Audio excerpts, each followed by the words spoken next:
ಆತ್ಮೀಯ ಸ್ನೇಹಿತರೆ, ವಾಲ್ಮೀಕಿ ರಾಮಾಯಣ ಶ್ರೀರಾಮನ ದಿವ್ಯ ಚರಿತ್ರೆಯನ್ನು ಮುಂದಿನ 10 ಕಂತುಗಳಲ್ಲಿ ತಮ್ಮೆಲ್ಲರಿಗೂ ಕೂಡ ಈ ವಿಡಿಯೋ ಮೂಲಕ ಉಣಬಡಿಸುವಂಥ ಕೆಲಸವನ್ನು ಮಾಡ್ತಾ ಇದ್ದೇನೆ. ಸರಳ ನಿರೂಪಣೆಯಲ್ಲಿ ಹಾಗೂ ಸುಲಭವಾಗಿ ಅರ್ಥೈಸಿಕೊಳ್ಳುವಂತಹ ವಾಕ್ಯಗಳಲ್ಲಿ ಮೂಡಿ ಬಂದಿರುವ ಈ ಕಥೆಯನ್ನು ತಾವೆಲ್ಲರೂ ಕೂಡ ವಿಶೇಷವಾಗಿ ಸುಲಭವಾಗಿ ಅರ್ಥೈಸ್ಕೊಳ್ಬೋದು ಅನ್ನೋ ದೃಷ್ಟಿಯಿಂದ ಈ ವಿಡಿಯೋವನ್ನು ಮಾಡ್ತಾ ಇದ್ದೇವೆ. ಅತ್ಯಂತ ಭಕ್ತಿಪೂರ್ವಕವಾಗಿ ರಾಮಾಯಣವನ್ನು ಕೇಳಿರಿ. ಒಮ್ಮೆ ಬಹಳ ಹಿಂದೆ ವಾಲ್ಮೀಕಿ ಎಂಬ ಓರ್ವ ಮಹರ್ಷಿಗಳಿದ್ದರು. ಅವರಿಗೆ ದೇವೋತ್ತಮ ಪರಮ ಪುರುಷನ ಲೀಲೆಗಳನ್ನು ಚರ್ಚಿಸುವಾಗ ಲಭಿಸುತ್ತಿದ್ದ ಆನಂದವು ಇನ್ಯಾವುದರಲ್ಲೂ ದೊರಕುತ್ತಿರಲಿಲ್ಲ. ಒಂದು ದಿನ ತಮ್ಮ ಶಿಷ್ಯವೃಂದಕ್ಕೆ ಕೃಷ್ಣ ಪ್ರಜ್ಞೆಯ ಅಮೃತವನ್ನು ವಾಲ್ಮೀಕಿ ಋಷಿಗಳು ವಿವರಿಸುತ್ತಿದ್ದಾಗ ದೇವೋತ್ತಮ ಪರಮ ಪುರುಷನ ಲೀಲೆಗಳನ್ನು ಸದಾ ವರ್ಣಿಸುತ್ತಾ ಆಧ್ಯಾತ್ಮಿಕ ಹಾಗೂ ಭೌತಿಕ ಲೋಕಗಳೆಲ್ಲೆಡೆ ನಿರಂತರವಾಗಿ ಸಂಚರಿಸುವ ನಾರದ ಮಹರ್ಷಿಗಳು ಅವರ ಆಶ್ರಮಕ್ಕೆ ಆಗಮಿಸಿದರು. ಶ್ರೀ ನಾರದರನ್ನು ಕಂಡ ವಾಲ್ಮೀಕಿ ಋಷಿಗಳು ತಮ್ಮ ಶಿಷ್ಯರೊಡನೆ ಎದ್ದು ನಿಂತು ಗೌರವ ಪೂರ್ವಕ ನಮಸ್ಕಾರಗಳನ್ನು ಸಲ್ಲಿಸಿ ರೂಢಿಯಂತೆ ಅವರಿಗೊಂದು ಎತ್ತರದ ಪೀಠವನ್ನು ನೀಡಿ ಋಷಿಗಳು ಮಧುರವಾದ ಮಾತುಗಳಿಂದ ಅವರ ಯೋಗಕ್ಷೇಮವನ್ನು ವಿಚಾರಿಸುತ್ತಾ ಅವರ ಪಾದಗಳನ್ನು ತೊಳೆದರು.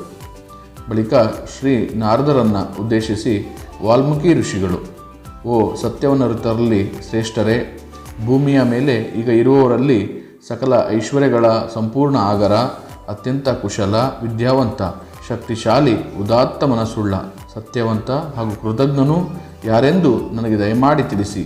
ನಿಷ್ಕಳಂಕ ಚರಿತ್ರೆಯುಳ್ಳವನಾಗಿದ್ದು ಸಕಲ ಜೀವಿಗಳ ನಿಜಾರ್ಥದ ಯೋಗಕ್ಷೇಮವನ್ನು ನೋಡಿಕೊಳ್ಳುವುದರಲ್ಲಿ ನಿರತನಾಗಿರುವವನು ಯಾರು? ಸ ಧರ್ಮ ಚತುರನೂ ಅತ್ಯಂತ ಸುಂದರನೂ ಆಗಿದ್ದು ಕ್ರೋಧ ಹಾಗೂ ದ್ವೇಷಗಳ ಪ್ರಭಾವಳಿಗೆ ಎಂದೂ ವಶನಾಗದಿರುವ ಮುನಿದಾಗ ಶ್ರೇಷ್ಠ ದೇವತೆಗಳ ಹೃದಯಗಳಲ್ಲೂ ಭಯ ಮೂಡಿಸಬಲ್ಲವನು ವರ್ತಮಾನ ಕಾಲದಲ್ಲಿ ಯಾರಿವರು? ತ್ರಿಲೋಕಗಳಲ್ಲಿ ಎಲ್ಲರಿಗೂ ರಕ್ಷಣೆ ನೀಡಬಲ್ಲ ಪರಾಕ್ರಮ ಯಾರಲ್ಲಿದೆ? ಲಕ್ಷ್ಮೀದೇವಿಯು ತನ್ನೆಲ್ಲ ಅನುಗ್ರಹಗಳನ್ನು ಯಾರಿಗೆ ದಯಪಾಲಿಸಿದ್ದಾಳೆ? ಓ ಮಹರ್ಷಿಗಳೇ, ದಯವಿಟ್ಟು ನನ್ನ ಈ ಪ್ರಶ್ನೆಗಳಿಗೆ ಸಂಪೂರ್ಣವಾಗಿ ಉತ್ತರಿಸಿ ಎಂದು ಪ್ರಶ್ನಿಸಿದರು. ತ್ರಿಲೋಕಜ್ಞರಾದ ನಾರದರು ಆನಂದದಿಂದ ಉತ್ತರಿಸಲಾರಂಭಿಸಿದರು. ಓ ಋಷಿಗಳೇ, ರಾಮನೆಂಬ ಒಬ್ಬ ಸುಪ್ರಸಿದ್ಧ ರಾಜನು ಇಕ್ಷ್ವಾಕುವಿನ ರಾಜವಂಶದಲ್ಲಿ ಮಹಾರಾಜ ದಶರಥನ ಪುತ್ರನಾಗಿ ಅವತರಿಸಿದ್ದಾನೆ. ಎಲ್ಲ ದಿವ್ಯ ಗುಣಗಳು ಅವನಲ್ಲಿ ಮೈಗೂಡಿದ್ದು ಅವನು ಸಕಲ ಐಶ್ವರ್ಯಗಳನ್ನು ಹೊಂದಿರುವವನು ಹಾಗೂ ಜಿತೇಂದ್ರಿಯನೂ ಆಗಿದ್ದು ಅಸಂಖ್ಯಾತ ಸಿದ್ಧಿಗಳ ಒಡೆಯನೂ ಆಗಿರುವನು. ಅವನು ಅಜಾನುಬಾಹುವಾಗಿದ್ದು ಅವನ ಕಂಠವು ತ್ರಿಪದಿ ಸ್ತೋತ್ರದಲ್ಲಿರುವಂತಹ ಶುಭಕರ ರೇಖಾತ್ರಯಗಳಿಂದ ಅಲಂಕೃತವಾಗಿದೆ. ಅವನ ಎತ್ತರವಾದ ಹಾಗೂ ವಿಶಾಲವಾದ ಭುಜಗಳನ್ನು, ಅಗಲವಾದ ವಕ್ಷ ಸ್ಥಳವನ್ನು, ಸುಂದರ ಆಕಾರದ ಶಿರವನ್ನು, ಆಕರ್ಷಕ ಹಣೆಯನ್ನು, ಶಕ್ತಿಶಾಲಿ ಸುಡನ್ನು ಹಾಗೂ ಆಳವಾಗಿ ಹುದುಗಿರುವ ಕುತ್ತಿಗೆಯ ಕೆಳಗಿನ ಅಡ್ಡೆಲುಬುಗಳನ್ನು ಹೊಂದಿರುವವನು. ಅವನ ಕಣ್ಣುಗಳು ವಿಶಾಲವಾಗಿವೆ. ಅವನು ಭವ್ಯವಾದ ಮಧ್ಯಮ ಎತ್ತರದ ಆಕೃತಿ ಉಳ್ಳವನಾಗಿದ್ದು ಅವನ ಅಂಗಾಂಗಗಳೆಲ್ಲವೂ ಚೆನ್ನಾಗಿ ರೂಪುಗೊಂಡಿದ್ದು ಸಮಕಟ್ಟಾಗಿವೆ. ಅವನ ಮೈಬಣ್ಣವು ಕಡು ಹಸಿರು ಮಿಶ್ರಿತ ನೀಲಿಯಾಗಿದ್ದು ಅದ್ಭುತವಾದ ಹೊಳಪನ್ನು ಹೊಂದಿದೆ. ಅವನ ಬುದ್ಧಿಯು ಅಗಾಧವಾಗಿದೆ. ಅವನ ನಡತೆಯು ಗಂಭೀರವಾಗಿದೆ ಹಾಗೂ ಅವನ ಮಾತುಗಳು ಸ್ವರದಲ್ಲಿ ಉತ್ತಮವಾಗಿದ್ದು ನಿರ್ಗಳವಾಗಿವೆ. ಪರಮೋನ್ನತ ಪವಿತ್ರ ಚರಿತ್ರೆಯುಳ್ಳವನಾಗಿರುವ ಅವನು ಸದ್ಧರ್ಮದ ತತ್ವಗಳ ಪರಿಪಾಲಕನೂ ಆಗಿರುವನು. ಅವನ ಆತ್ಮ ಸಾಕ್ಷಾತ್ಕಾರದಲ್ಲಿ ಪರಿಪೂರ್ಣತೆಯನ್ನು ಹೊಂದಿರುವನು ಹಾಗೂ ವರ್ಣಾಶ್ರಮ ಧರ್ಮವನ್ನು ಎತ್ತಿ ಹಿಡಿದಿರುವವನು. ನಿಜವಾಗಿಯೂ ಅವನು ಸಮಸ್ತ ವಿಶ್ವಕ್ಕೆ ಆಸರೆ. ಏಕಕಾಲದಲ್ಲಿ ಅವನು ಶತ್ರುಧ್ವಂಸಕನೂ ಹೌದು ಹಾಗೂ ಸಂಪೂರ್ಣವಾಗಿ ಶರಣಾಗತರಾದವರ ಏಕೈಕ ಆಶ್ರಯನೂ ಹೌದು. ಭಗವಾನ್ ರಾಮನು ವೇದಾಂಗ ತಜ್ಞನು ಅಷ್ಟೇ ಅಲ್ಲದೆ ಧನುರ್ವೇದದಲ್ಲಿಯೂ ಪಾರಂಗತನಾಗಿರುವನು. ಅವನು ಎಲ್ಲ ಅಸ್ತ್ರಗಳ ಬಳಕೆಯಲ್ಲೂ ಪ್ರವೀಣನಾಗಿರುವವನು. ದೃಢ ಸಂಕಲ್ಪಿತನಾಗಿರುವವನು. ಅವನು ಅಸದೃಶ ಜ್ಞಾಪಕ ಶಕ್ತಿಯನ್ನು ಹೊಂದಿರುವ ಮೇಧಾವಿ. ನಿಜವಾಗಿಯೂ ಅವನ ಜ್ಞಾನಕ್ಕೆ ಪರಿಮಿತಿಯೇ ಇಲ್ಲ. ಅವನು ಬುದ್ಧಿವಂತನೂ ಕೃಪಾಮಯಿಯೂ ರಣಧೀರನೂ ಸಮಸ್ತ ಜೀವಿಗಳಿಂದ ಪ್ರೀತಿಸಲ್ಪಡುವವನು. ಶತ್ರು ಮಿತ್ರರೆಡೆಗೆ ನಿಷ್ಪಕ್ಷಪಾತಿಯಾಗಿರುವನು ಹಾಗೂ ಶರದಿಯಂತೆ ಗಂಭೀರನೂ ಹೌದು.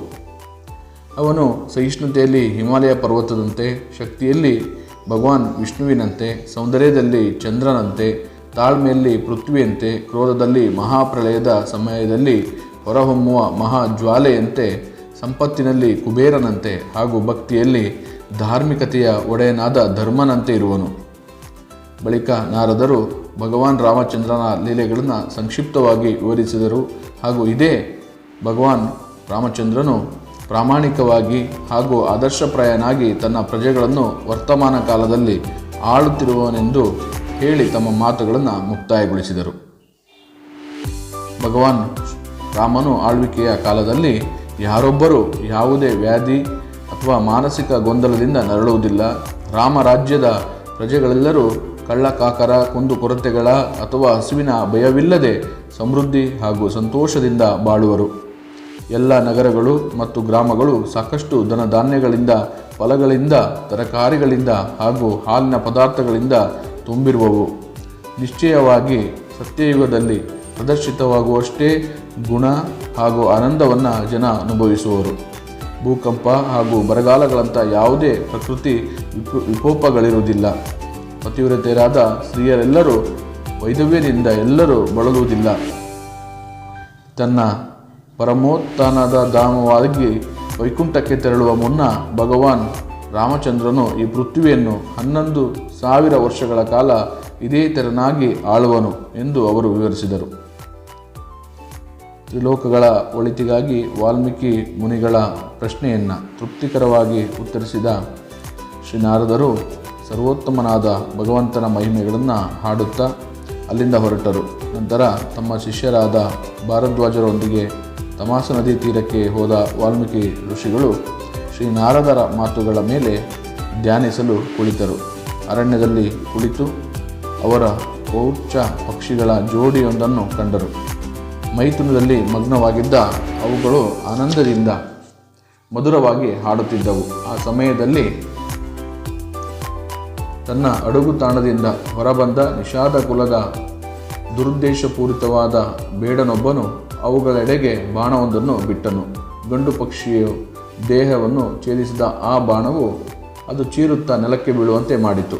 ತನ್ನ ಜೊತೆಗಾರನು ರಕ್ತಲೇಪಿತವಾಗಿ ನೆಲದ ಮೇಲೆ ನೋವಿನಿಂದ ಚಡಪಡಿಸುತ್ತಿರುವುದನ್ನು ಕಂಡ ಹೆಣ್ಣು ಪಕ್ಷಿಯು ಇಂದ್ರಿಯ ಸುಖದ ಉತ್ತುಂಗದಿಂದ ನಿರಾಶೆಯ ಪ್ರತಪಾತಕ್ಕೆ ದಿಢೀರನೆ ಬಿದ್ದು ಅತಿಶಯವಾಗಿ ಭಯಗೊಂಡು ದೀನ ಸ್ವರದಲ್ಲಿ ಶೋಕಿಸಲಾರಂಭಿಸಿತು. ಈ ವಿಷಾದಕರ ದೃಶ್ಯವನ್ನು ನೋಡಿ ವಾಲ್ಮೀಕಿಯರ ಹೃದಯದಲ್ಲಿ ಮರುಕ ಉಕ್ಕಿ ಬಂದಿತು. ನಿಷಾದನನ ಹಿಂಸಾಕೃತ್ಯವು ಅತ್ಯಂತ ಪಾಪಮಯವಾದುದೆಂದು ಪರಿಗಣಿಸಿ ಕುಪಿತರಾದ ಅವರು, ಓ ಪಕ್ಷಿಗಳ ಕೊಲೆಗಾರನೇ, ತನ್ನ ಜೊತೆಗಾತಿಯನ್ನು ತೃಪ್ತಿಪಡಿಸುವುದರಲ್ಲಿ ತೊಡಗಿದ್ದ ಒಂದು ಮುಗ್ಧ ಜೀವಿಯನ್ನು ಹೃದಯ ಶೂನ್ಯವಾಗಿ ಕೊಂದಿರುವ ನಿನ್ನ ಅಂತ್ಯವಿಲ್ಲದಷ್ಟು ಕಾಲ ಮನಃಶಾಂತಿ ಲಭಿಸದಿರಲಿ ಎಂಬುದಾಗಿ ಶಪಿಸಿದರು. ಆದರೆ ಈ ಶಾಪವನ್ನು ಉಚ್ಚರಿಸಿದ ಸ್ವಲ್ಪ ಸಮಯದಲ್ಲೇ ಅನಿಯಂತ್ರಿತ ಕೋಪಕ್ಕೆ ಬಲಿಯಾದ ಅವರಿಗೆ ನಾಚಿಕೆಯಾಯಿತು. ನಿಶ್ಚಯವಾಗಿಯೂ ಸರ್ವಜ್ಞರಾಗಿದ್ದ ವಾಲ್ಮೀಕಿಯವರು ಜೀವಿಗಳೆಲ್ಲರೂ ಭೌತಿಕ ಪ್ರಕೃತಿಯ ಪ್ರಭಾವದಲ್ಲಿ ನಿಸ್ಸಹಾಯಕರಾಗಿ ಕಾರ್ಯನಿರ್ವಹಿಸುತ್ತಿರುವವರೆಂದು ತಿಳಿದಿತ್ತು. ಹೀಗಾಗಿ ಬೇಡನ ವಿರುದ್ಧ ತಮ್ಮ ಪ್ರತೀಕಾರಕ್ಕಾಗಿ ಅವರು ವಿಷಾದಿಸಿದರು. ಅದೇ ಸಮಯದಲ್ಲಿ ತಮ್ಮ ಬಾಯಿಂದ ಹೊರಬಂದ ಶಾಪವು ಒಂದು ಅದ್ಭುತವಾದ ಕಾವ್ಯಮಯ ಛಂದಸ್ಸಿನಲ್ಲಿರುವುದನ್ನು ಗಮನಿಸಿ ಅವರು ಆಶ್ಚರ್ಯಚಕಿತರಾದರು. ನಿಶ್ಚಯವಾಗಿ ಅವರ ಶಾಪವು ಶ್ರೀನಾರದರ ಭೇಟಿಯ ನಂತರದಿಂದ ತಾವು ಅವಲೋಕಿಸುತ್ತಿದ್ದ ರಾಮಾಯಣದ ಪ್ರಧಾನ ಭಾವಕ ಅಭಿವ್ಯಕ್ತಿಯನ್ನು ಸೂಚಿಸುವಂತಿರುತ್ತಿತ್ತು. ಹೀಗಾಗಿ ತಮ್ಮ ಶಿಷ್ಯರಾದ ಭಾರದ್ವಾಜರನ್ನು ಉದ್ದೇಶಿಸಿದ ವಾಲ್ಮೀಕಿಯವರು ಪ್ರತಿ ಸಾಲಿನಲ್ಲಿ 8 ಅಕ್ಷರಗಳುಳ್ಳ ಷಟ್ಪದಿ ಚತುಷ್ಪದಿಯೊಂದು ತನ್ನ ಮುಖ ದುಃಖದಿಂದ ವ್ಯಕ್ತವಾಗಿದೆ. ಶೋಕದಿಂದಾಗಿ ಅದ್ಭುತವಾದ ಶ್ಲೋಕವೊಂದು ರಚಿಸಲ್ಪಟ್ಟಿದೆ. ಕರುಣಾಭಾವವಿಲ್ಲದೆ ನೈಜ ಕಾವ್ಯಮಯ ಅಭಿವ್ಯಕ್ತಿಯು ಸಾಧ್ಯವಿಲ್ಲ ಎಂದು ಅಭಿಪ್ರಾಯವನ್ನು ವ್ಯಕ್ತಪಡಿಸಿದರು. ನಂತರ ತಮಸಾ ನದಿಯಲ್ಲಿ ಸ್ನಾನ ಮಾಡಿ ತಮ್ಮ ಆಶ್ರಮಕ್ಕೆ ಹಿಂದಿರುಗಿದ ಅವರು ಬೇಡನಿಗೆ ತಾವು ನೀಡಿದ ಶಾಪವನ್ನು ಕುರಿತು ಧ್ಯಾನಿಸಲು ಮುಂದುವರಿದರು. ಆಗ ಬ್ರಹ್ಮಾಂಡದಲ್ಲಿನ ತನ್ನ ಅತ್ಯುನ್ನತ ಧಾಮದಿಂದ ಇಳಿದು ಬರುತ್ತಿದ್ದ ಬ್ರಹ್ಮದೇವನನ್ನು ಕಂಡು ಆಶ್ಚರ್ಯ ಮತ್ತು ಉಲ್ಲಾಸ ಪರವಶರಾಗಿ ಅನಿರ್ವಚನೀಯರಾದ ವಾಲ್ಮೀಕಿಯವರು ಅವರನ್ನು ಎದುರುಗೊಳ್ಳಲು ಎದ್ದು ನಿಂತರು. ತಮ್ಮ ಮುಂದೆ ಆಗಮಿಸಿದ ಬ್ರಹ್ಮದೇವನಿಗೆ ಗೌರವ ಪೂರ್ವಕ ಪ್ರಣಾಮಗಳನ್ನು ಸಲ್ಲಿಸಿದ ವಾಲ್ಮೀಕಿಯವರು ಅತ್ಯಂತ ಗೌರವಾದರಗಳಿಂದ ಪೂಜಿಸಿದರು. ಬಳಿಕ ಎಲ್ಲರ ಹೃದಯಗಳನ್ನು ಅರಿಯಬಲ್ಲ ಬ್ರಹ್ಮಾಂಡದ ಪಿತಾಮಹನಾದ ಬ್ರಹ್ಮದೇವನು, ಓ ಧನ್ಯರಾದ ಋಷಿಗಳೇ, ನಿಷಾದದ ಬೇಡನನ್ನು ನೀವು ತಪ್ಪಾಗಿ ಶಪಿಸಿರುವಿರಿ ಎಂದು ದುಃಖಿಸಿದಿರಿ. ವಾಸ್ತವವಾಗಿ ನೀವು ಕೋಪದಲ್ಲಿ ನುಡಿದ ಶಬ್ದಗಳು ನನ್ನ ಶಬ್ದಗಳೇ ಆಗಿದ್ದವು. ಒಂದು ಮಹತ್ ಕಾರ್ಯವನ್ನು ನೆರವೇರಿಸಲು ನಿಮ್ಮನ್ನು ಪ್ರೇರೇಪಿಸಲೋಸುಗ ಆ ಶಬ್ದಗಳನ್ನು ನಿಮ್ಮ ಬಾಯಿಂದ ಹೇಳಿಸಲಾಗಿದೆ. ನಿಶ್ಚಯವಾಗಿ ಜಗತ್ತಿನ ಸರ್ವೋತ್ತಮ ಕಲ್ಯಾಣಕ್ಕಾಗಿ ಮೀಸಲಾಗಿರುವ ಭಗವಾನ್ ಶ್ರೀರಾಮಚಂದ್ರರ ಜೀವನದ ಶ್ರೇಷ್ಠ ಅಲೌಕಿಕ ಲೀಲೆಗಳ ಇತಿಹಾಸವನ್ನು ನೀವು ರಚಿಸುವ ಸಮಯವು ಕೂಡಿ ಬಂದಿದೆ. ನನ್ನ ಪ್ರೀತಿಯ ವಾಲ್ಮೀಕಿಯವರೇ, ನೀವು ಆತಂಕಗೊಳ್ಳುವ ಯಾವ ಕಾರಣವೂ ಇಲ್ಲ. ನನ್ನ ವರದಾನದ ಶಕ್ತಿಯಿಂದಾಗಿ ನಿಮಗೆ ತಿಳಿಯದಿರುವ ಎಲ್ಲವನ್ನೂ ನಿಮ್ಮ ಹೃದಯದೊಳಗೆ ಸ್ಪಷ್ಟವಾಗಿ ಗೋಚರವಾಗುವುದು. ಹೀಗೆ ನನ್ನ ಅನುಗ್ರಹದಿಂದಾಗಿ ರಾಮಾಯಣದ ನಿಮ್ಮ ನಿರೂಪಣೆಯು ದೋಷರಹಿತವಾಗುವುದು ಎಂದು ಹೇಳಿದರು. ವಾಲ್ಮೀಕಿಯವರ ಈ ವರವನ್ನು ನೀಡಿದ ಬ್ರಹ್ಮದೇವನು ತನ್ನನ್ನು ನೋಡುತ್ತಿದ್ದವರನ್ನೆಲ್ಲ ನಿಗ್ರಹಿಸುವಂತೆ ತನ್ನ ಹಂಸ ವಾಹನವನ್ನೇರಿ ತನ್ನ ಧಾಮಕ್ಕೆ ತೆರಳಿದನು. ನಂತರ ಬ್ರಹ್ಮದೇವನ ಸೂಚನೆಯಂತೆ ಅನುಸರಿಸಿದ ವಾಲ್ಮೀಕಿಯವರು ಭಗವಾನ್ ರಾಮಚಂದ್ರನ ಸಮಸ್ತ ಲೀಲೆಗಳನ್ನು ಪರಿಶೋಧಿಸಲೋಸುಗ ಧ್ಯಾನಮಗ್ನರಾಗಿ ಕುಳಿತುಕೊಂಡರು. ಆಳವಾದ ಸಮಾಧಿಯಲ್ಲಿ ಮಗ್ನರಾದ ವಾಲ್ಮೀಕಿಯವರು ಭಗವಾನ್ ರಾಮನ ಅವತಾರದ ಘಟನೆಗಳನ್ನೆಲ್ಲ ತಮ್ಮ ಹೃದಯದಲ್ಲಿ ಸ್ಪಷ್ಟವಾಗಿ ಕಂಡುಕೊಂಡರು. ಬಳಿಕ 24,000 ಶ್ಲೋಕಗಳ ರಾಮಾಯಣವನ್ನು ಅವರು ರಚಿಸಿದರು. ಸಂಪೂರ್ಣಗೊಂಡ ಈ ಮಹಾಕಾವ್ಯವು ಜನಮಾನಸದಲ್ಲಿ ಅಚ್ಚಳಿಯದೆ ಸಂರಕ್ಷಿತವಾಗಿರಬೇಕಿದ್ದಲ್ಲಿ ಮತ್ತು ಜಗತ್ತಿನಾದ್ಯಂತ ಪ್ರಸಾರವಾಗಬೇಕಿದ್ದಲ್ಲಿ ಅದನ್ನು ಯಾರಿಗೆ ಬೋಧಿಸಬೇಕೆಂದು ಅವರು ಆಲೋಚಿಸತೊಡಗಿದ್ದರು.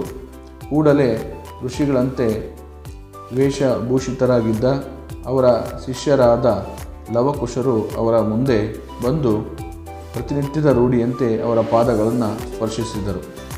ರಾಮನಿಂದ ಪರಿತ್ಯಕ್ತಳಾಗಿದ್ದಾಗ ಸೀತೆಯು ಅವಳಿ ಪುತ್ರರಿಗೆ ಜನ್ಮ ನೀಡಿದ್ದಳು. ಅಂದಿನಿಂದಲೂ ಅವರು ವಾಲ್ಮೀಕಿಯವರ ಸಂರಕ್ಷಣೆಯಲ್ಲೇ ಉಳಿದಿದ್ದರು. ದಶಮುಖಿ ರಾಕ್ಷಸನಾದ ರಾವಣನಿಂದ ಸ್ಪರ್ಶಿಸಲ್ಪಟ್ಟಿದ್ದ ಸೀತೆಯು ಸತಿತ್ವವನ್ನು ಅಯೋಧ್ಯೆಯ ಪ್ರಜೆಯೊಬ್ಬನು ಸಂದೇಹಿಸಿದ ಕಾರಣವನ್ನಾಗಿ ಅವಳನ್ನು ಪರಿಚಯಿಸಬೇಕಾದ ಅನಿವಾರ್ಯ ಸಂದರ್ಭವೂ ಬಂದಿತು. ಆಗ ಭಗವಾನ್ ರಾಮಚಂದ್ರನಿಗೆ ಸೀತೆಯನ್ನು ಬಹಿಷ್ಕರಿಸಬೇಕಾಗಿ ಬಂತು. ಉತ್ತಮ ಸ್ಮರಣಶಕ್ತಿಯನ್ನು ಹೊಂದಿದವರಾಗಿದ್ದ ಲವಕುಶರು ಸಂಗೀತ ಸಾಮರ್ಥ್ಯಗಳಲ್ಲಿ ದೈವದತ್ತರಾಗಿದ್ದರು. ಅಷ್ಟೇ ಅಲ್ಲದೆ ಅವರು ವೇದಗಳಲ್ಲಿ ಪರಿಣಿತರಾಗಿದ್ದರು. ದೈಹಿಕವಾಗಿ ತಮ್ಮ ತಂದೆಯು ನಿಖರ ಪ್ರತಿರೂಪಿಗಳಾಗಿದ್ದ ಅವರು ಸಂಗೀತದಲ್ಲಿ ಸ್ವರ್ಗಲೋಕದ ಗಂಧರ್ವರಷ್ಟೇ ಪ್ರತಿಭಾವಂತರಾಗಿದ್ದರು. ಆ ಅವಳಿ ಸಹೋದರರನ್ನು ಪ್ರೀತಿಯಿಂದ ನೋಡಿದ ವಾಲ್ಮೀಕಿಯವರು ರಾಮಾಯಣವನ್ನು ಸ್ವೀಕರಿಸಲು ಅವರೇ ಯೋಗ್ಯರೆಂದು ನಿರ್ಧರಿಸಿದರು. ಬಳಿಕ ವಾಲ್ಮೀಕಿಯವರು ಲವಕುಶರಿಗೆ ಸಂಪೂರ್ಣ ರಾಮಾಯಣವನ್ನು ಅತ್ಯಂತ ಕಾಳಜಿಯಿಂದ ಬೋಧಿಸಲು ಮುಂದಾದರು.